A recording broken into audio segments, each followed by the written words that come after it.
Like, share, subscribe and click on the bell icon to never miss an update from Epic.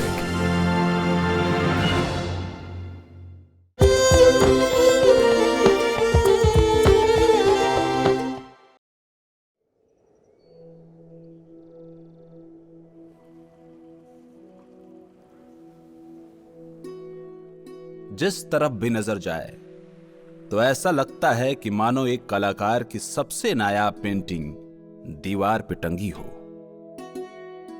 कई बादशाह, सूफी फकीर, महाकवि और शायर मुफलिस हुए अपने सारे अल्फाज खर्च कर इस कोशिश में कि यहां की खूबसूरती का बयां कर सकें।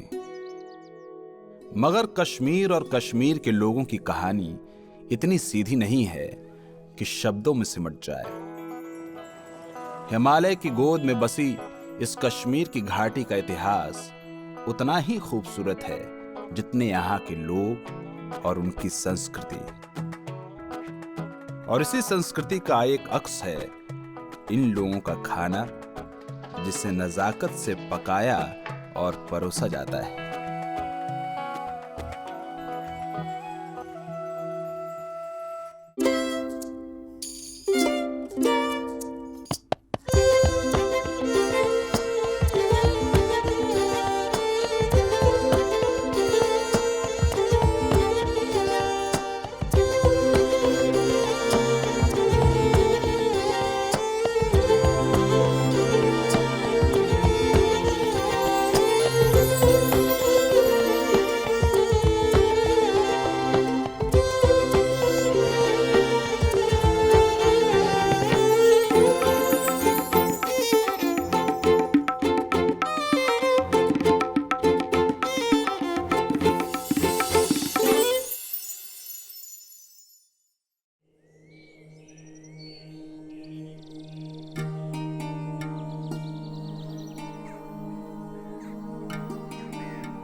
ये जो हमारी पहाड़ियाँ हैं जनूब में, शुमाल में, और ख़ासकर जो जनूब वाली पहाड़ियाँ हैं, ये बहुत नीचे हुआ करती थीं। और कश्मीर के सारे दरियाओं का रुख, पानियों का रुख जनूब की तरफ था, जनूब में अनंतनाग। लेकिन उसके बाद टेक्टोनिक कुछ चेंजेस हो गई, तो इस वजह से जो जनूब वाली जो पहाड़ियाँ थी वो राइज होना शुरू कर दी। तो इस वजह से जो हमारी प्लेट थी, जो कश्मीर की वादी की प्लेट थी, वो भी राइज हो गई। राइज होने की वजह से क्या हुआ कि पानी बाहर जाना बंद हो गया। जब पानी का रास्ता बंद हो गया तो कश्मीर एक झील बनी। कश्मीर की कहानी बड़ी मजेदार है। ये कहा जाता है कि कश्यप मुनि थे, वो वहाँ तपस्या कर रहे थे। वहाँ के परेशान लोगों ने आके उनसे कहा कि यहाँ एक झील में राक्षस रहता है जो हमें बड़ा परेशान करता है। तो कश्यप मुनि ने उस राक्षस को मार डाला। तो कश्यप मार नाम से जो इलाका उस झील के आसपास का था वो कश्मीर कहलाने लगा। और ये कहानी एक बहुत हद तक आधुनिक वैज्ञानिकों ने प्रमाणित की है कि यहाँ जो प्राचीन एक सागर था, द सी ऑफ तेटिस, उसके अवशेष यहाँ मिले हैं, जो फॉसिल्स मिले हैं। तो कभी ये इलाका एक समुद्र के नीचे डूबा हुआ था और शायद किसी पराक्रमी व्यक्ति ने उसको ड्रेन पानी को कर दिया और ये इलाका पूरा उभर कर कश्मीर की घाटी जो स्वर्ग कहलाती है सामने आ गई। तो जो भी हो, मिथ हो, पुराण हो या प्राचीन इतिहास हो, विज्ञान हो, कश्मीर शुरुआत से ही एक फैंटेसी का लैंड रहा हुआ है।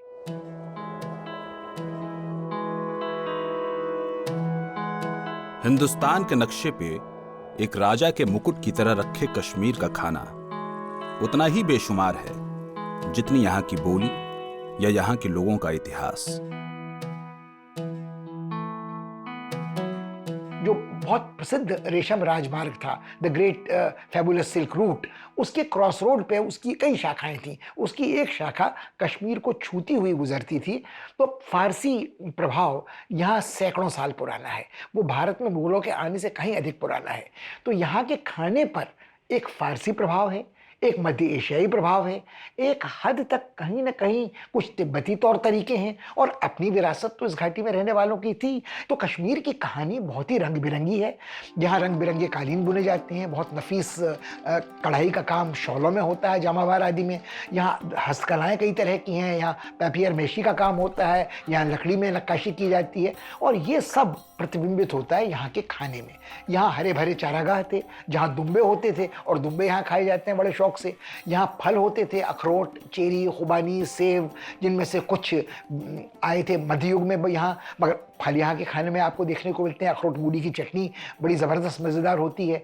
यहाँ केसर की खेती होती है पंपापुर में, जो अब पामपोश कहलाता है, तो केसर यहाँ के खाने के साथ जुड़ा हुआ है।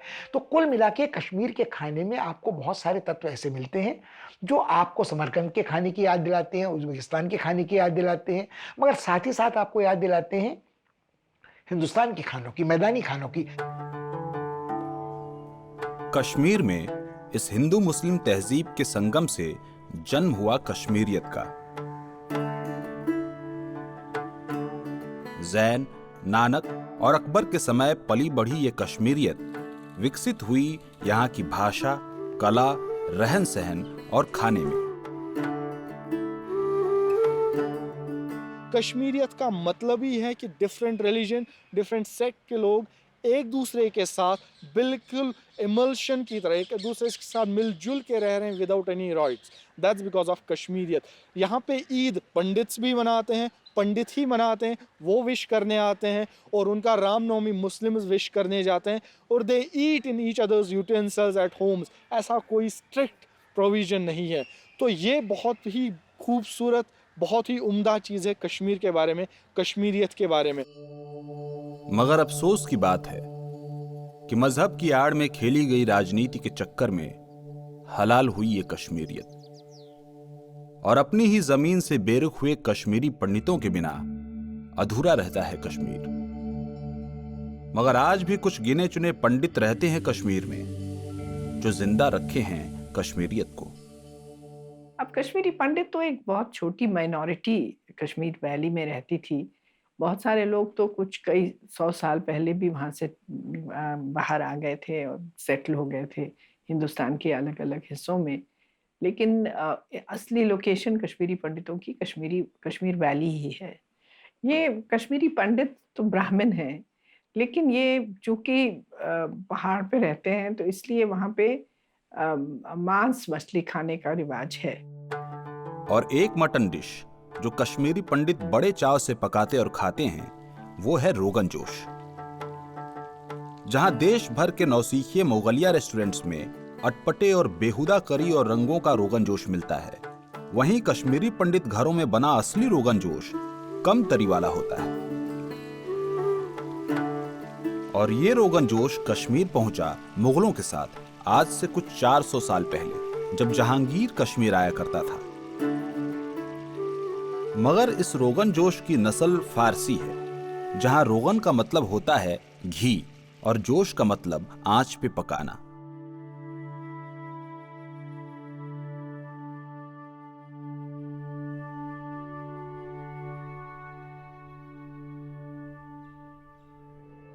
कश्मीर में जब सर्दी पूरे जोर से पड़ती है तो पारा -15 और 20 डिग्री तक पहुंच जाता है, और इस दौरान श्रीनगर की ये डल लेक भी फ्रिज में रखी बर्फ की तरह जम जाती है। मगर साल के बाकी दिन इसी डल लेक के इर्द गिर्द श्रीनगर के लोगों का जीवन चलता है।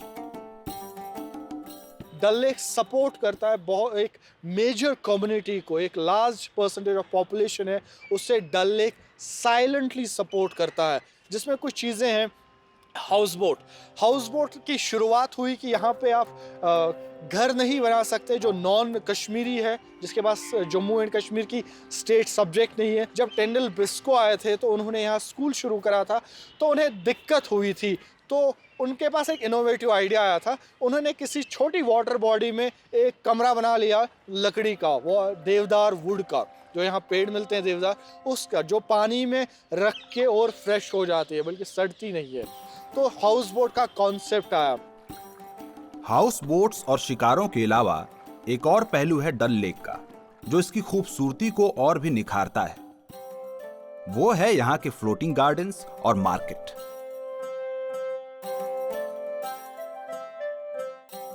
तो हमारे डल लेक में एक और ऊपर वाले ने एक और अच्छी चीज़ दी है, फ्लोटिंग गार्डन्स है हमारे पास डल लेक में अंदर, जो आप एक जगह से दूसरी जगह मूव कर सकते हैं, but it doesn't affect the vegetation over there. Dal lake के इन फ्लोटिंग गार्डन्स की शुरुआत आज से कुछ 400 साल पहले ही हुई थी, जब जहांगीर ने यहां निशात और शालीमार बाग बनवाए। फ्लोटिंग गार्डन्स की तरफ लोगों का ध्यान गया, उन्होंने वेजिटेबल उगाने लगे, फ्लावर्स उगाने लगे। तो बाद में एक जगह जैसे 2 नाव जमा हो गए तो 10 लोग वहां जा रहे हैं खरीदने के लिए। तो लोगों ने सोचा अगर मैं 2 नाव और जमा कर दूं तो 20 लोग आएंगे। अगर वैरायटी बढ़ गई तो जितने लोगों के पास फ्लोटिंग गार्डन्स है, जो वेजिटेबल उगा रहे हैं, ग्रो कर रहे हैं उन फ्लोटिंग गार्डन्स में, एक डेफिनेट जगह असाइन करके उन्होंने एक टाइम सेट किया, सारे लोग वहां आते।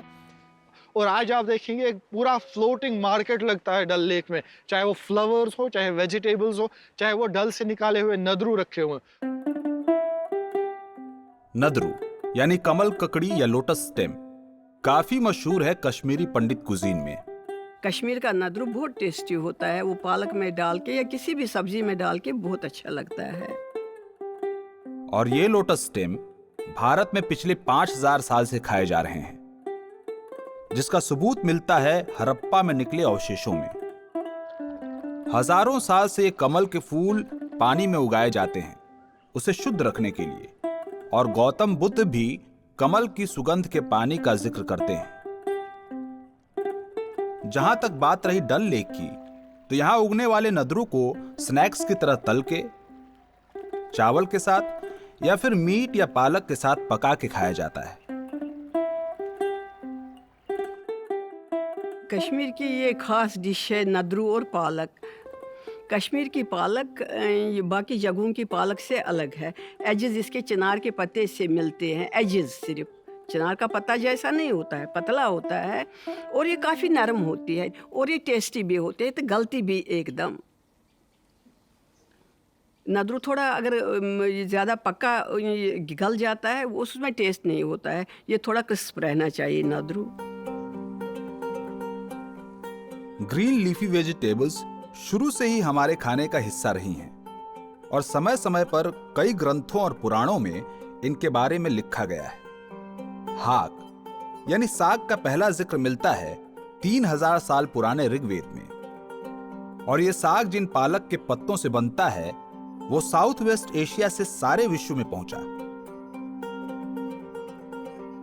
हाक एक ऐसी चीज है जो कश्मीर में ही उगती है, सारे साल उगती है। वो पत्ते उसके हरे से आप यहाँ नॉर्दर्न प्लेन्स में कोई खाता पीता इंसान हो उसको दाल रोटी मिलती है कि नहीं मिलती। हमारे यहाँ कहते हैं हाक बत्ता मिलता है कि नहीं, हाक और चावल, क्योंकि हम बेसिकली चावल खाने वाले लोग हैं।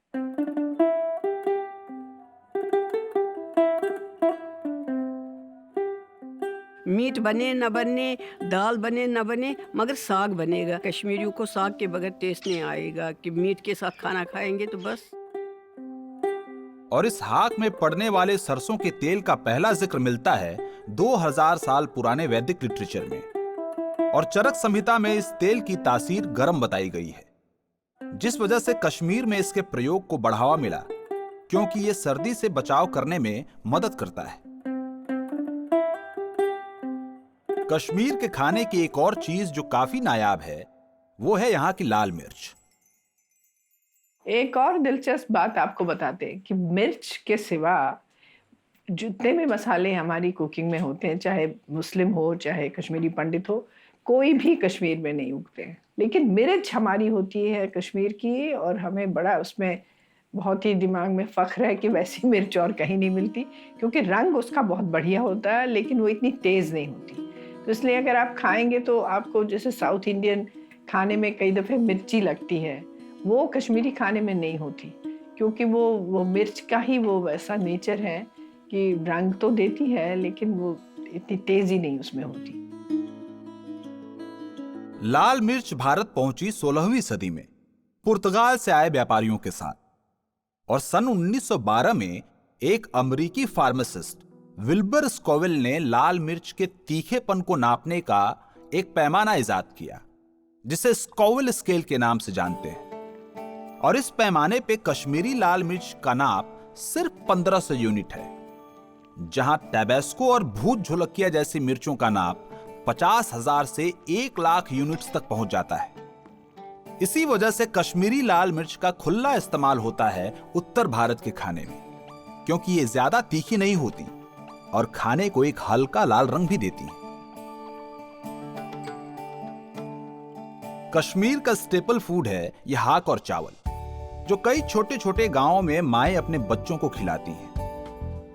मगर चावल की पैदावार कश्मीर में शुरू से ही नहीं थी।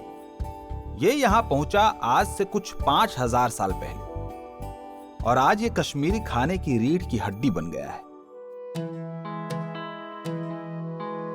जहां ज्वार और बाजरा कश्मीर के आसपास कई हजारों साल से जंगली फसल की तरह उग रहा है, वहीं कश्मीरियों ने बढ़ावा दिया चावल को। कश्मीर कहते हैं कि राइस के बगैर हम जिंदा ही नहीं रह सकते, राइस के बगैर हम सोच ही नहीं सकते हैं।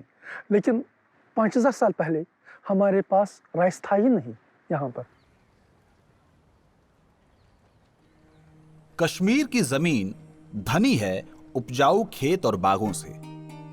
यहाँ कई प्रकार के फल जैसे सेब, खुमानी, चेरी आदि तो उगते ही हैं, मगर एक नायाब चीज यहाँ ऐसी भी पाई जाती है जो दुनिया की हर कुजीन में डेलिकेसी के तौर पे खाई जाती है। गुच्ची, जिन्हें अंग्रेजी में मोरेल्स कहा जाता है, उनका एक अलग ही स्वाद है। Is from the family of mushroom, जो बहुत ही रेयर है। वो एक स्पेशल सीजन में यहाँ उगते हैं, बारिशों के सीजन में वाइल्ड पहाड़ों पे, और बहुत डिफिकल्ट है उसे कलेक्ट करना। और it goes round about 1 kg for 30,000 rupees. Dry करके पकाया जाता है, जिसके आप रोगन जोश बनाते हैं रेड ग्रेवी में, आप वाइट ग्रेवी में उसका यखनी बनाते हैं। चाइना में मशरूम्स कई हजार सालों से खाने के प्रयोग में लाए जा रहे हैं, और तभी से ये गुच्ची भी कश्मीर में उपलब्ध हैं। और इसी गुच्ची को ले कश्मीरी पंडित बनाते हैं गुच्ची पुलाव, जिसके स्वाद के बारे में कहा जाता है कि जो इसे एक बार खा ले उसे इसका जायका सालों साल याद रहता है।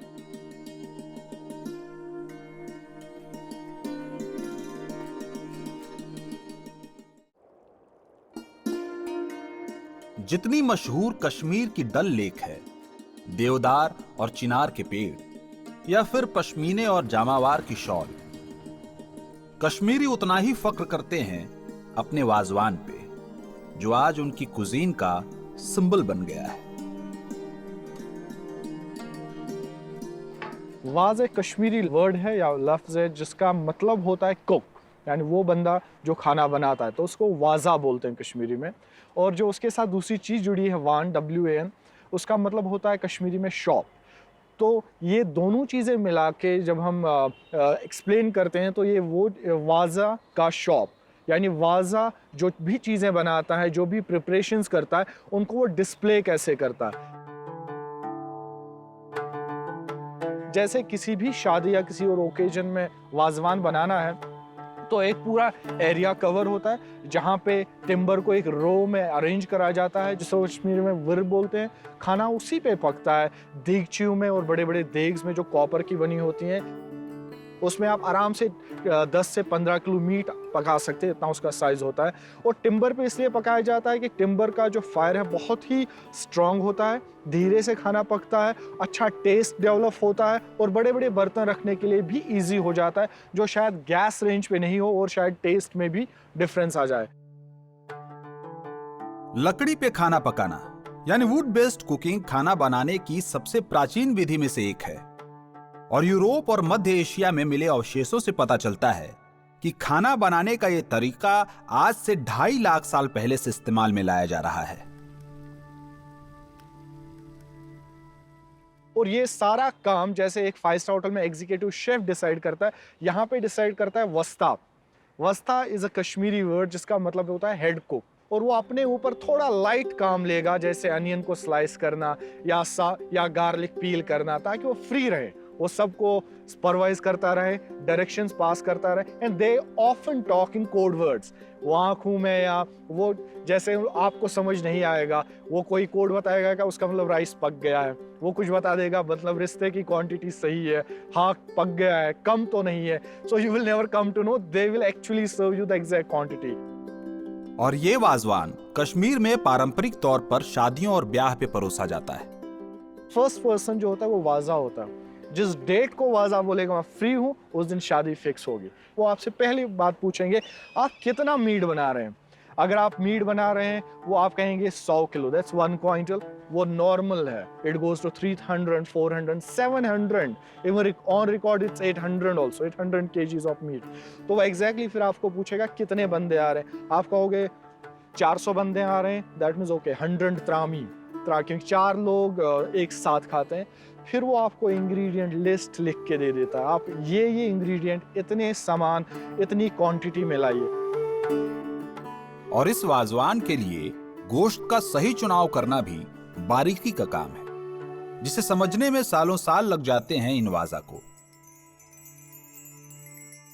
इसकी सबसे बड़ी खासियत ये है कि जो भेड़ मटन का होता है ये, और इसमें हर एक जो मीट पॉसिबल हो सकता है उससे उसका की अलग अलग डिश बनती है और कुछ जाया नहीं होता।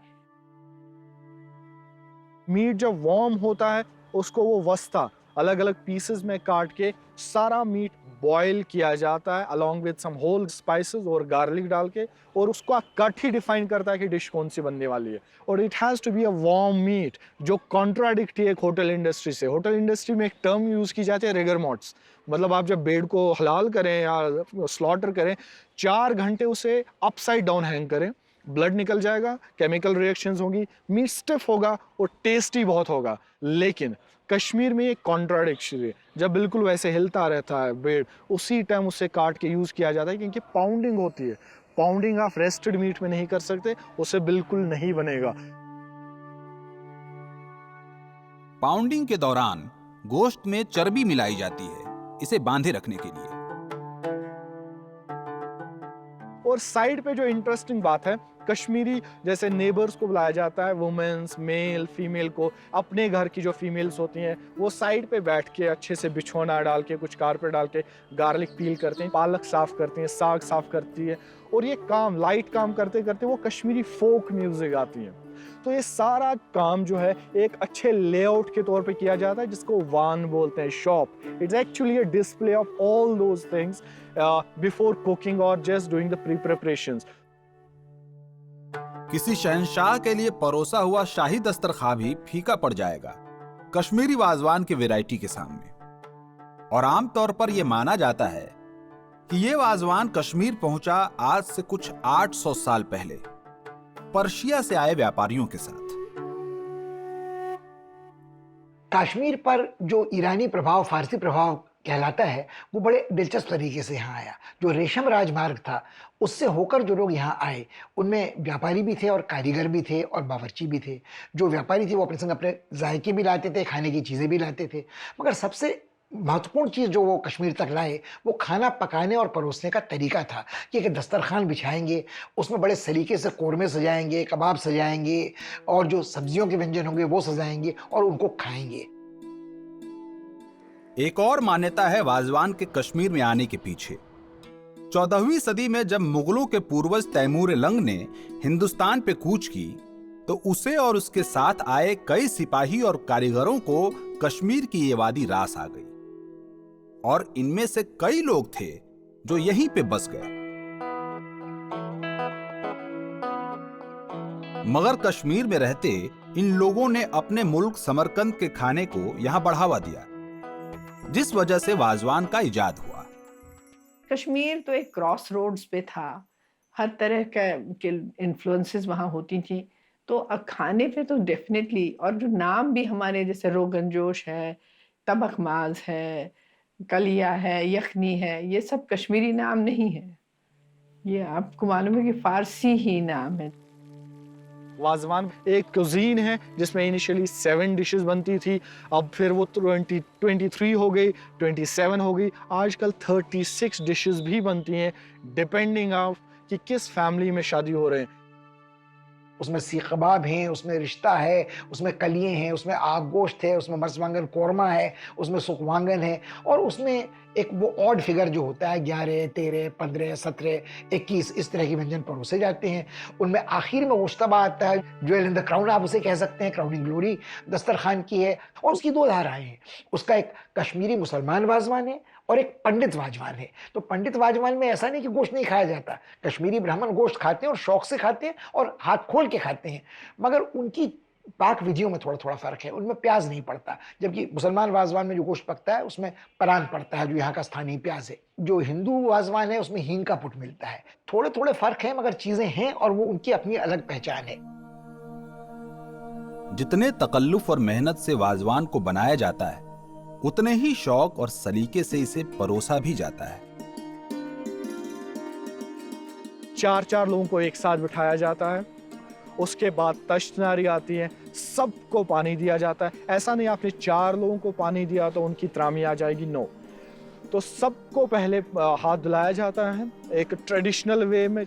नेक्स्ट त्रामी आएगी, जिसके ऊपर कुछ स्टार्टिंग डिशेस यानी स्नैक्स आप कह सकते हैं सर्व होते हैं। जैसे it's a bed of rice, उसके ऊपर सीख कबाब होगा, उसके ऊपर वाजा कोकर होगा जो डीप फ्राइड चिकन। वो रखने का मतलब ही है कि आप असाइन कर रहे हैं 4 जगह, किस किस को कहाँ हाथ डालना है, किस किस को कहाँ शुरू करना है।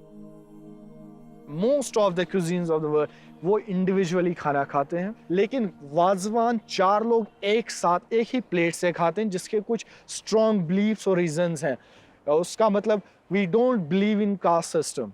हम जात पात में बिल्कुल विश्वास नहीं करते हैं। वो कोई भी जात से हो, 4 लोग खाना खाते हैं एक साथ।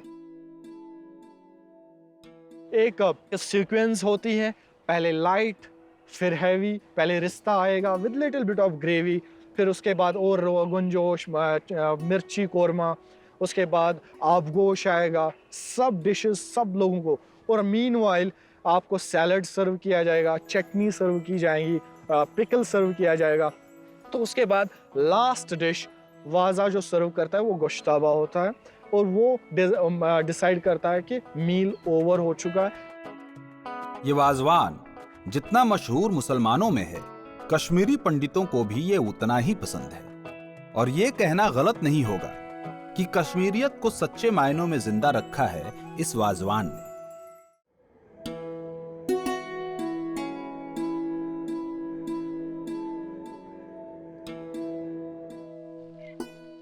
कश्मीर के खाने की कहानी तब तक अधूरी है जब तक जिक्र ना हो केसर का, जिसके रंग, खुशबू और स्वाद का दुनिया की किसी भी कुजीन में कोई मुकाबला नहीं है।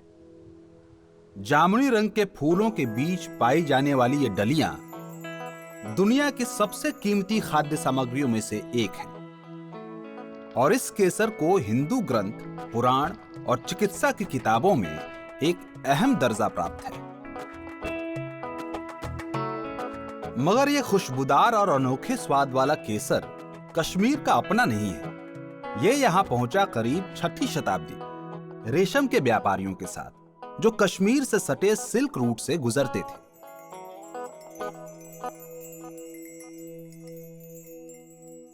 और इस केसर का असली घर है ग्रीस, जहां यह 400 BC से पाया जा रहा है।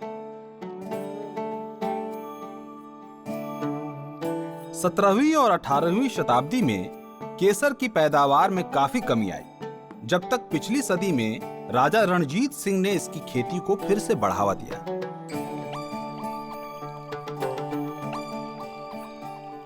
चाहे वो केसर का दूध हो, पुलाव या कुल्फी, केसर का भरपूर इस्तेमाल होता है हिंदुस्तान के खाने में। और खाने के साथ साथ भारत और चीन में इस केसर या जाफरान के इत्र और डाई भी बनाए जाते हैं।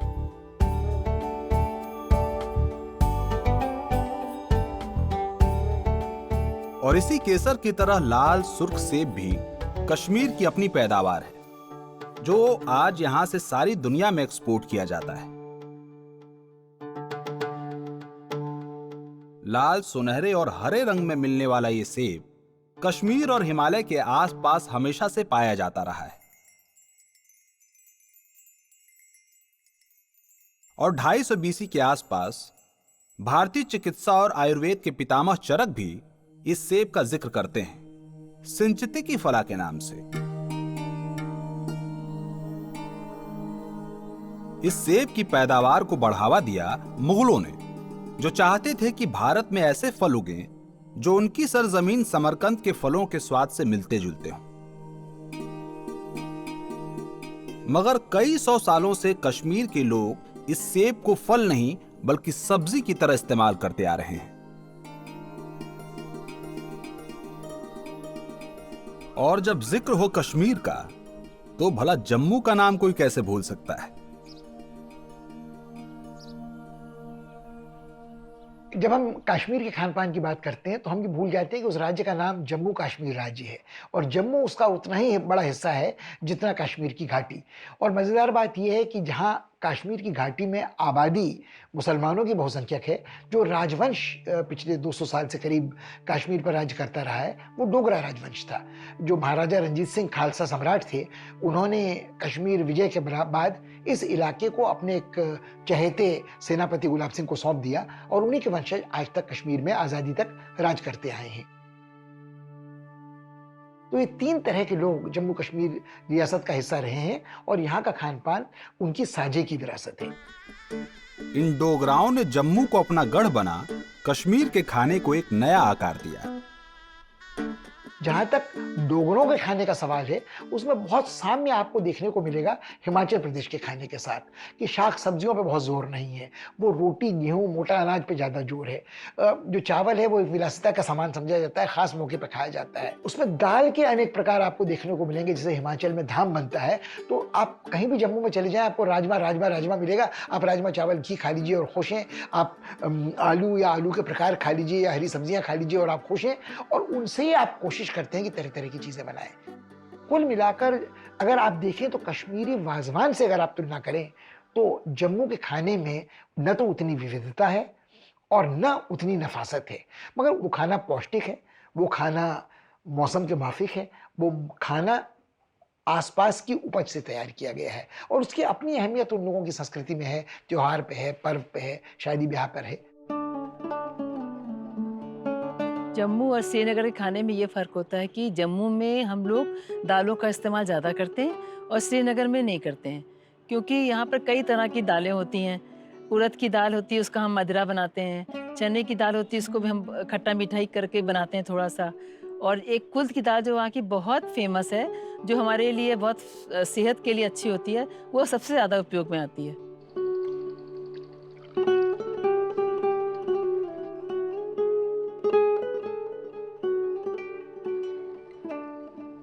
कुल्थ की दाल का वर्णन हमें कई बुद्धिस्ट ग्रंथ और यजुर्वेद में मिलता है और इसके इस्तेमाल का सबसे पहला सबूत मिलता है आज से कुछ 2300 साल पहले पाणिनि और सुश्रुत के द्वारा। और इस दाल में थोड़ी खटास देने के लिए इसमें अनारदाने का प्रयोग होता है, जो बनता है अनार के बीज को सुखा उसका बूरा करने से।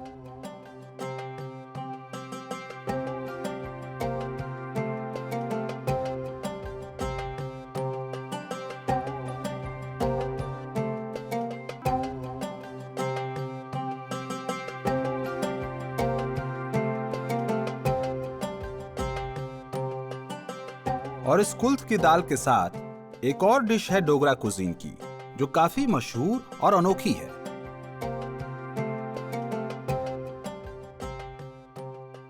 अम्बल रोज़मर्रा के खाने में भी हम खाते हैं और स्पेशल भी बनता है। जो स्पेशल होता है वो चावल के साथ खाते हैं और उसमें थोड़ा रसा उसका ज़्यादा रखते हैं अनारदाने का, और साथ में उसमें गुड़ को भी डालते हैं ताकि वो जो उसका बैलेंस होता है खट्टे मीठे का बहुत अच्छा हो जाता है।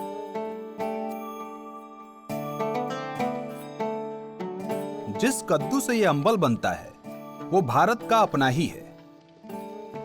कई प्रकार के गोट्स जैसे कद्दू, कुम्हड़ा, तोरी और लौकी भारत और साउथ ईस्ट एशिया में हमेशा से पाए जा रहे हैं। जहां कितनी ही सारी सब्जियां पुर्तगाली, अंग्रेजी और फ्रेंच व्यापारियों के साथ भारत पहुंची, वहीं ये कद्दू और तोरी आज से कुछ 2000 साल पहले जल मार्ग से आए व्यापारियों के साथ विश्व भर में पहुंची।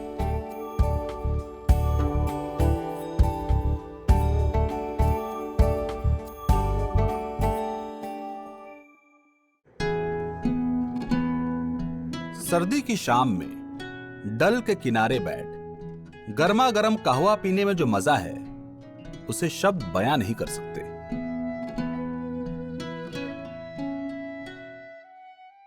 ये कहवा जो है ये एक खास किस्म की पत्ती से बनता है और ये बड़ी पूरी पत्ती है, it's a whole leaf actually, सूखा। लेकिन इसका बड़ा इंटरेस्टिंग है कि इसका नाम जो है मुगल चाय, जैसे कि मुगलों की चाय है ये, और ये बनती शायद, ये उगती शायद आसाम में होगी, लेकिन आती अमृतसर से है, कश्मीर में। तो ये सब माना जाता है कि सर्दियों में जुकाम खांसी सब चीज़ के लिए बहुत अच्छा है। कहवा असल में एक अरबी शब्द है जो वहां कॉफी की एक ड्रिंक के लिए इस्तेमाल किया जाता है, और ये शब्द कश्मीर पहुंचा रेशम मार्ग से गुजरते व्यापारियों के साथ आज से कुछ 2000 साल पहले कुषाण साम्राज्य के दौरान। कश्मीर में इस कहवा में कॉफी की जगह ली ग्रीन टी और केसर ने।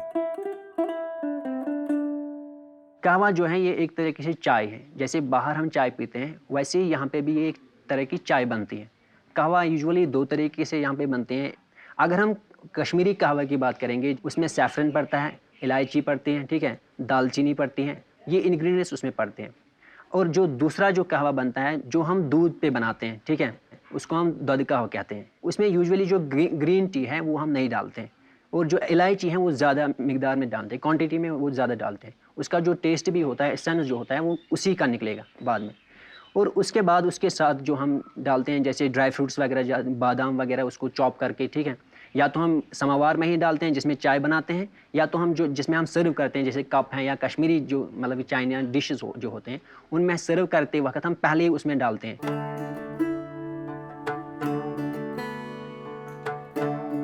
कहवा के साथ साथ एक और हल्के गुलाबी रंग की चाय बनती है कश्मीर में, जिसमें शक्कर की जगह नमक डाला जाता है, और कश्मीरी इसे जानते हैं नून चाय के नाम से। ये जो नून चाय है दैट इज पर्टिकुलरली ड्रैंक जैसे सुबह है ना, मॉर्निंग में हर जगह पे हर घर में वो चाय बनती है। दूसरा इवनिंग टी जो हम पीते हैं नियर अबाउट जैसे 3:30 से लेके 5:30 तक, उसमें खांड की जगह नमक पड़ता है। वो डिफरेंट करता है इसको, बाकी जो चाय हम पीते हैं उससे डिफरेंट ये हो जाता है। और इसमें जो अदर इंग्रेडिएंट्स हैं जैसे दूध वो डालते हैं, ठीक है, दूध के साथ साथ हम मक्खन इसमें डालते हैं। और कहीं कहीं पे लोग ये जो कोकोनट होता है, ठीक है, नारियल होता है, उसको चॉप करके इसमें डालते हैं, तो एक अलग टेस्ट आ जाता है उस मतलब कोकोनट डालने से।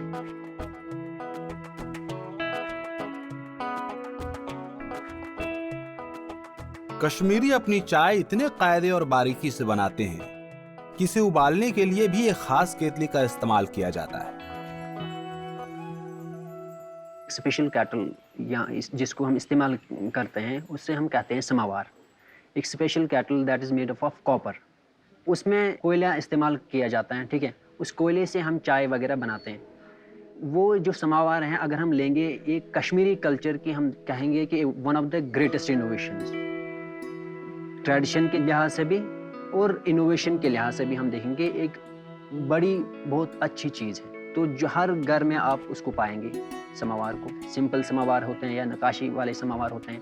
समावार एक ऐसी चीज़ है जो नई दुल्हन को दिया जाता है, ठीक है, तो एक तरीके से नए नए घर में नए नए समावार में चाय बनाने का नया नया ही मज़ा होगा।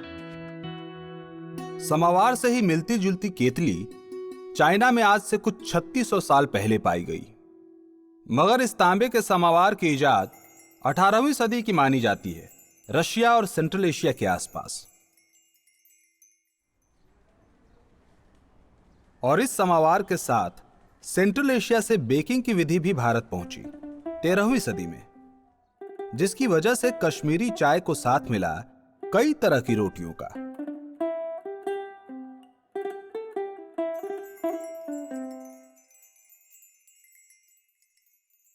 कॉर्नर बेकर होता है हर मोहल्ले में, तो वो चाहे कश्मीरी पंडित हो चाहे मुस्लिम हो, सुबह का नाश्ता उनका उन्हीं रोटियों से शुरू होता, और आफ्टरनून की चाय जो है उसमें भी उधर से ही उससे ताज़ा कतलम या तेल वोर, उनके अलग अलग नाम हैं, वो सब इस्तेमाल होते हैं। तो ये सब कहते हैं कि शायद मिडल ईस्ट से ही ये सब चीज़ें आई हैं।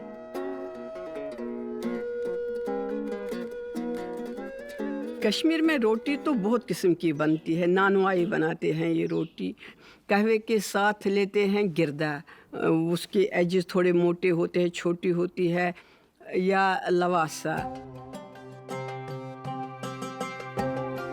इसके अलावा रोट, गिरदा, तिलवर, कतलम, कुलचे, शीरमल, नान और बाकर खानी मिल के एक रेंज बनाते हैं कश्मीरी रोटियों का, जिनका स्वाद और बनाने का तरीका काफी अलग है बाकी जगहों से।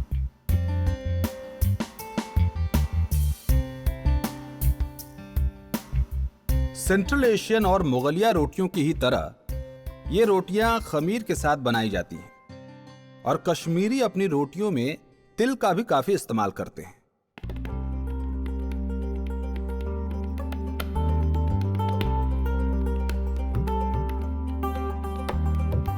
कश्मीर छोड़ने के बाद कश्मीरी पंडितों का समुदाय जहां भी जाके बसा, अपनी रोटी बनाने का तरीका ये वहां अपने साथ ले गए, और पंजाबियों के सांझा चूल्हे की तरह कई छोटे छोटे तंदूरिये आज भी जिंदा रखे हैं दिल्ली और आसपास के इलाकों में इन रोटियों का सिलसिला।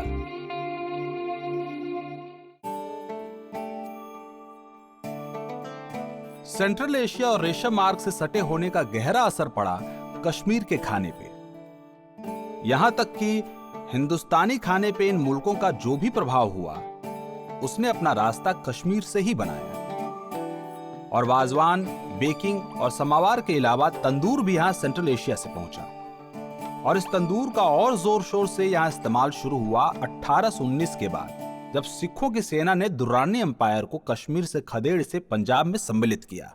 और रियली जो कश्मीर में उस बारबेक्यू को कम्प्लीमेंट करता है यहाँ का वेदर। आप शाम को टहलने निकले, बड़ी ठंड है या प्लेजेंट इवनिंग है, आप डल लेक के किनारे बैठ के एक रोस्टेड मीट खा रहे हैं जो बारबेक्यू है, उस चीज की पॉपुलैरिटी कोई रोक नहीं सकता।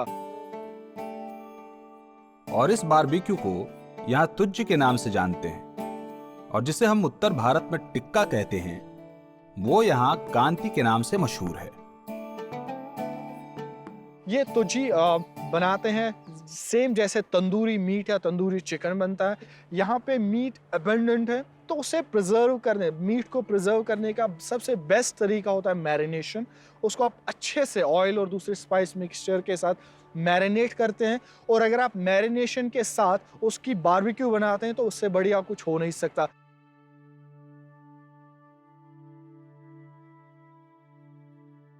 कश्मीरी तुजी जो है और ये जो चिकन कांती या मटन कांती होती है, एक फ़र्क मैंने देखा उसमें, तुजी में वो छोटे छोटे पीस होते हैं, कांती में थोड़े बड़े पीस होते हैं और वो लेग पीस होते हैं। पुराने ज़माने में इतना वो नहीं था कस्टम कि अपने फैमिली को लेके, वाइफ को लेके जाएंगे रेस्टोरेंट में, खाली मेल जाते थे। मोस्टली वो शाम को कहते थे जी लाओ जी मटन कांती लाओ और बटर टोस्ट लाओ और चाय लाओ। Mutton Kanti was a must, उसी चक्कर में वो जाते थे रेस्टोरेंट में।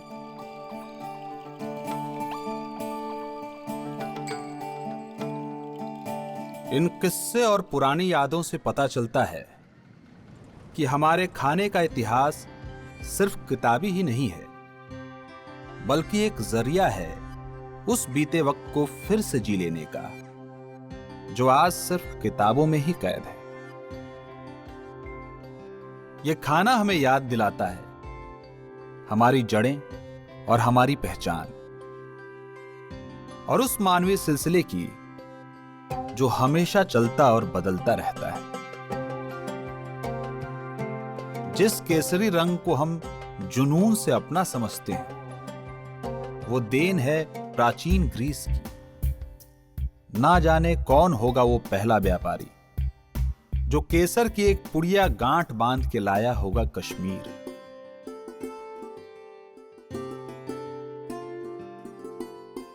ये तो सिर्फ समावार ही जाने कि ये यहां किसके साथ पहुंचा। एक सिपाहियों का लश्कर, व्यापारियों का कारवां, या एक सूफी फकीर का टोला। फारसी आज यहां भले ही ना रहते हों, मगर कश्मीरी वाजवां जिंदा रखे हैं उनकी भाषा और तहजीब को। सदियों से कुल्थ की फसल डोगरा राज्य की सीमा की तरह खिंची है यहाँ की जमीन पे, और एक बेचैन मां की तरह डल में तैरते ये कमल के फूल इंतजार में हैं कि कब कश्मीरी पंडित अपने घर लौटेंगे और ये उन्हें नदरू पालक परोस सकेंगे। ये थी कहानी जम्मू कश्मीर के खाने की।